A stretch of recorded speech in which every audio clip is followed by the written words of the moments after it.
IIM UPSC tuitions only in Tirumala IAS institute Chaitanyapuri. Call చేసి ఇప్పుడే join అవ్వండి. 10 రోజుల నుంచి తెలుగు రాష్ట్రాల్లో పగడాల ప్రవీణ్ మృతిపై తీవ్ర చర్చ నడుస్తోంది.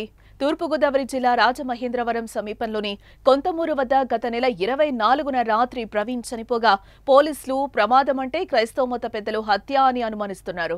ఆ రోజు నుంచి నేటి వరకు ఆ అనుమానాలు అలానే ఉన్నాయి. కేసులో రోజుకో కొత్త కోణం వెలుగులోకి రావడం మరింత చర్చనీయాంశమైందని చెప్పుకోవచ్చు.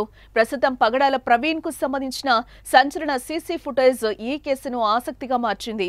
హైదరాబాద్ నుంచి రాజమండ్రికి ఆయన బయలుదేరిన తర్వాత మార్గ మధ్యంలో పలు మద్యం దుకాణాల్లో లిక్కర్ కొనుగోలు చేసినట్టు సీసీ ఫుటేజ్ బయటకు రావటం, విజయవాడకు ముందే ఓసారి ప్రమాదానికి గురైనట్టు కనిపించటం, విజయవాడలో నీరసంగా ఉండటం, బైక్ డ్రైవ్ చేసే శక్తి కూడా లేనట్టు బయటకొచ్చిన వీడియోలు స్పష్టం చేస్తున్న నేపథ్యంలో అంతా ప్రమాదమే అని భావిస్తున్నారు.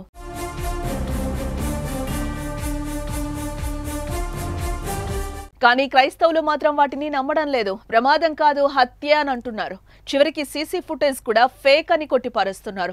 సీసీ ఫుటేజ్ లో ఉన్నది పగడాల ప్రవీణ్ కాదు అంటూ వారు బల్లగుద్ది చెప్తున్నారు. ఆయనలా వ్యక్తిని క్రియేట్ చేసి కేసును తప్పుదోవ పట్టిస్తున్నారని ఆరోపిస్తున్నారు. పగడాల ప్రవీణ్ ను చంపేసి కొంతమూరు వద్ద పడేశారని, తర్వాత ఆయనలా ఉన్న వ్యక్తి వీడియోలను వైరల్ చేస్తున్నారంటూ ఆగ్రహం వ్యక్తం చేస్తున్నారు. వీ వాంట్ జస్టిస్ అంటూ పలు ప్రాంతాల్లో నిరసనలు తెలుపుతున్నారు.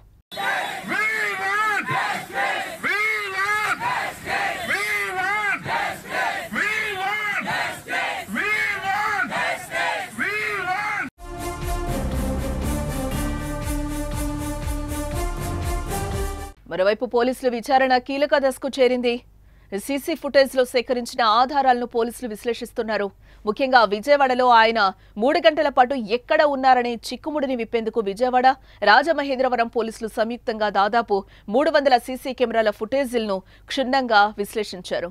ఈ క్రమంలోనే ప్రవీణ్ ప్రతి కదలికను ఆయన ఎదుర్కొన్న అనూహ్య పరిణామాలను గుర్తించగలిగారు. ఈ కేసు విచారణలో ఈ దృశ్యాలు అత్యంత కీలకంగా మారనున్నాయి.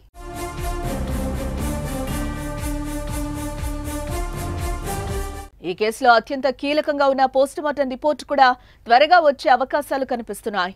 దీంతో 1-2 రోజుల్లో దర్యాప్తు వివరాలు వెల్లడించే అవకాశం ఉంది. అలాగే పాస్టర్ మృతిపై తప్పుడు ప్రచారం చేసే వారిపై పోలీసులు కేసులు నమోదు చేస్తున్నారు. హత్య చేశారని ఆరోపణలు చేస్తున్న వారికి నోటీసులు జారీ చేసి ఆధారాలను అందజేయాలని కోరుతున్నారు.